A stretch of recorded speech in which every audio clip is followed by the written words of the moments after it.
সেটা আমি জামাত ইসলামের ভাইদেরকে অনুরোধ জানাবো, জনদাবির সাথে একাত্মতা পোষণ করে নির্বাচনের মাঠে দাঁড়ান।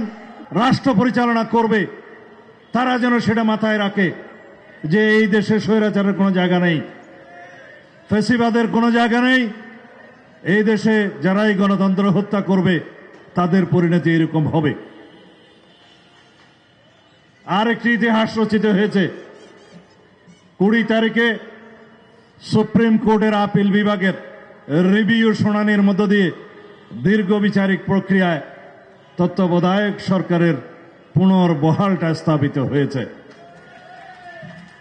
ইনজাস্টিস খায়রুল হকের প্রতারণামূলক সেই রায়, তত্ত্বাবধায়ক সরকার ব্যবস্থা বিলুপ্তির যে খণ্ডিত রায়, সেটাকে প্রত্যাখ্যান করা হয়েছে এবং সেই জাজমেন্টকে বাতিল করা হয়েছে।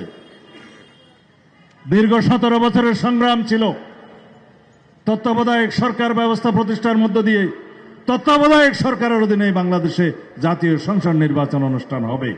আমাদের সে দীর্ঘ লড়াই সংগ্রামের ধারাবাহিক প্রক্রিয়ার মধ্য দিয়ে 2024 সালে রক্তের সিঁড়ি বানাতে বানাতে সেই জায়গায় গিয়ে ছাত্র গণ অভ্যুত্থান সৃজন হয়েছে। এই ছাত্র গণ অভ্যুত্থান শুধুমাত্র 36 দিনের লড়াইয়ের মধ্য দিয়ে প্রতিষ্ঠা হয় নাই। সেজন্য যারা জুলাই আগস্টের চেতনার কথা বলে, সবার কাছে অনুরোধ থাকবে, আওয়ামী লীগ 1971 সালের মুক্তিযুদ্ধের একক কন্ট্রাক্টর নিয়ে চেতনার ব্যবসা করতে করতে বিলুপ্ত প্রায় হয়ে গিয়েছে।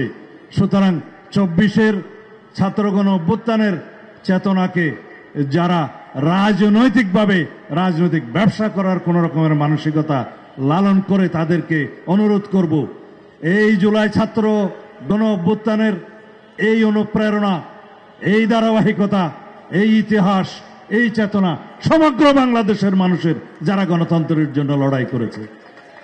সুতরাং কেউ যেন রাজনৈতিক দল সৃজন করে জুলাই ছাত্র গণ অভ্যুত্থানের চেতনার একক মালিকানা দাবি না করে। রাজনৈতিকভাবে চেতনার ব্যবসা যারাই করে তাদের পরিণতি শুভ হয় না। বাংলাদেশ এখন ন্যায় বিচারের মহাসড়কে উঠে গিয়েছে, নির্বাচনের মহাসড়কে চলা শুরু করেছে। কয়েকটি রাজনৈতিক দল জোট করেছে, তাদের মধ্যে একটি দল আছে যারা 2024-এর 7 জানুয়ারির আমিডামি নির্বাচন অংশগ্রহণ করেছিল। আপনারা নাম খুঁজে নেবেন, 8 দলের মধ্যে একটি আছে। তাদের সাথে যারা গণতান্ত্রিক আন্দোলনের শরিক হয়েছে, তাদের কিভাবে জোট হয় আমার কাছে এটা বুঝে আসে না। রাজনৈতিক স্বার্থে গণ অভ্যুত্থানের স্বার্থকে জলাঞ্জলি দেওয়ার মতো ঘটনা। সুতরাং দলীয় সংকীর্ণ রাজনীতির ঊর্ধ্বে ওঠে জাতি যে আকাঙ্ক্ষা দীর্ঘ 17 বছর যাবৎ ভোটাধিকার প্রয়োগ করার জন্য যে আকাঙ্ক্ষা পোষণ করছে এদেশের গণমানুষ, সেই আকাঙ্ক্ষার বিপরীতে যেন আপনারা না দাঁড়ান।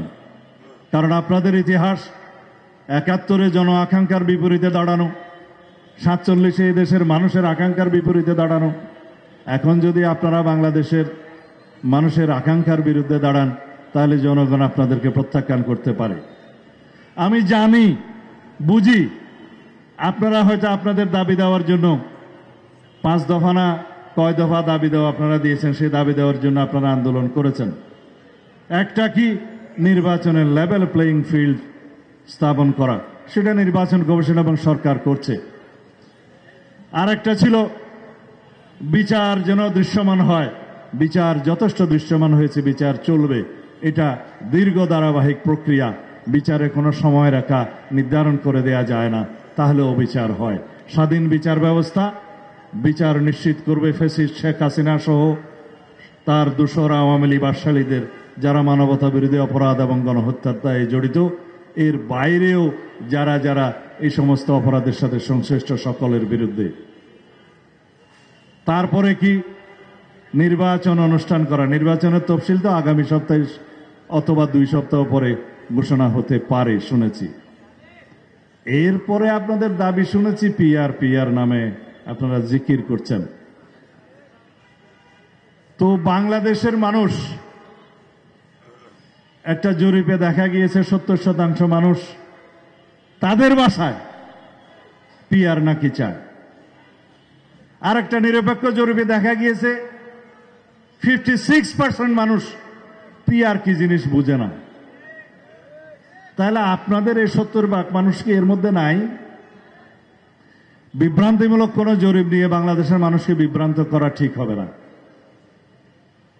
হ্যাঁ, আন্দোলন থেকে রাতারাতি সরে আসা একটু লজ্জা শরমের ব্যাপার আছে,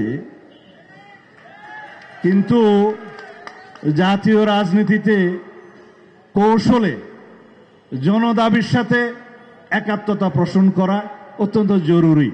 সেটা আমি জামাত ইসলামের ভাইদেরকে অনুরোধ জানাবো, জনদাবির সাথে একাত্মতা পোষণ করে নির্বাচনের মাঠে দাঁড়ান। আপনারা যখন আন্দোলনের ঘোষণা দিয়ে যমুনার সামনে অবস্থান দেওয়ার ঘোষণা দিয়ে যমুনা থেকে সরে এসে এখন গঙ্গার কিনারে দাঁড়িয়েছেন, আশা করি আপনারা ভবিষ্যতে জনগণের ময়দানে, নির্বাচনের ময়দানে অতি শিগগির আপনারা অবতরণ হবেন এবং যে সমস্ত দাবি দেওয়া আপনাদের ছিল তার পক্ষে যদি জনগণ মতামত দেয় সেই হিসাবে আপনারা ব্যবস্থা নিতে পারবেন। আশা করি আগামী জাতীয় সংসদ নির্বাচনে বাংলাদেশের মানুষ গণতন্ত্রের পক্ষে ভোট দিবে। আর বাংলাদেশ জাতীয়তাবাদী দল বিএনপির অপর নাম হচ্ছে গণতন্ত্র।